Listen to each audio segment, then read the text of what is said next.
Kendji Girac s'était blessé par balle au mois d'avril. Il avait affirmé au départ qu'il s'agissait d'un accident lors d'une dispute conjugale.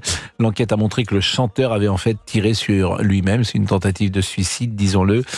Écoutons-le. Bonjour à tous. Je suis tellement stressé et content à la fois de m'adresser à vous tous. Depuis mon message du 10 mai, je ne vous ai pas donné de nouvelles car il fallait que je me soigne et que je réfléchisse à ce qui s'était passé pour comprendre comment j'ai pu en arriver là et surtout prendre les bonnes décisions pour l'avenir.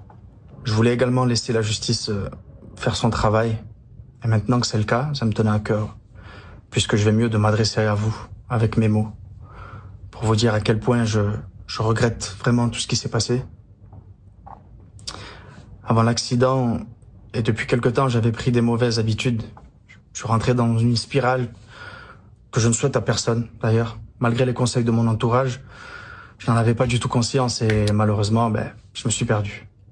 Mais c'est vrai que la drogue, l'alcool, ces spirales-là, et d'ailleurs vous avez peut-être envie de témoigner là-dessus, peut-être que ça vous est arrivé de partir comme cela sur une longue période, sur un rivage que vous avez regretté ensuite. C'est une addiction et puis après ça peut être un enchaînement. Kendji Girac, c'est intéressant parce que la gloire, l'argent lui est arrivé très rapidement et c'est vrai que ça peut déstabiliser forcément aussi un équilibre. Il n'empêche qu'il y a aussi des gens qui résistent. Tout le monde, lorsque on est confronté à la gloire ou à l'argent, tout le monde ne devient pas alcoolique ou sous emprise de drogue. Kendji Girac, écoutons-le une deuxième fois. Je tiens aujourd'hui à m'excuser auprès de vous. Et comme vous le savez, j'ai failli perdre la vie. L'amour de ma famille, de mon public, de mes amis. Ma fille a failli perdre son père. Je ne sais pas ce qui s'est passé. Donc je compte plus refaire toutes ces choses, bien évidemment, qui détruisent les gens surtout. Et je veux redevenir le garçon que j'étais, que je suis au fond de moi. Le plus important, c'est d'apprendre de ses erreurs. On peut toujours se relever, rien n'est figé dans la vie. Le plus important, c'est de le comprendre et de se faire aider pour ne plus recommencer. C'est d'ailleurs ce que je fais aujourd'hui. Merci encore, je vous aime très très très fort et bien évidemment, j'ai hâte de vous retrouver. Très bientôt. Bon, c'est émouvant ce qu'il dit. Ce type de confession, soit ça sonne juste, soit ça sonne faux. Parce qu'aussi, il y a une part de retrouver le public et il y a un côté un peu, forcément, on ne peut pas l'enlever, un peu marketing. Je ne sais pas ce que vous en pensez. Là, je trouve que ça sonne juste.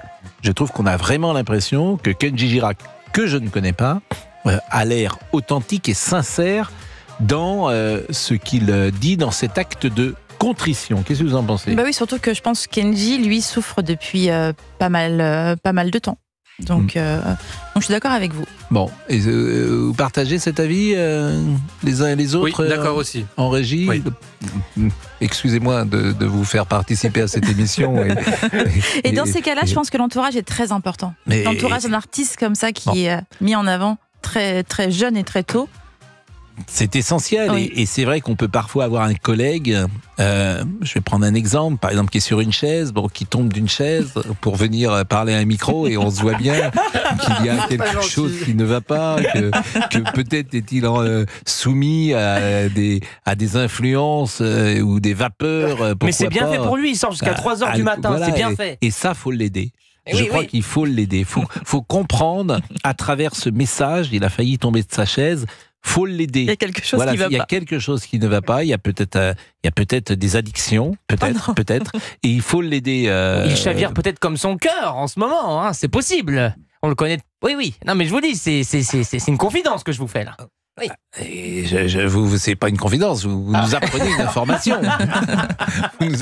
En tout cas, voilà. J'ai senti ce message. C'était une sorte de bouteille à la mer qu'il nous lançait. Et je pense qu'il faudra, nous, ses amis, être à la hauteur de cela, Monsieur Guédec. Ah mais il n'y a pas de souci, vous parlez toujours de Florian là. Il a failli se casser une jambe en venant parler au micro, donc il y a quelque chose qui ne va pas. Il est 11h13, on parle des législatives, chers amis, à tout de suite.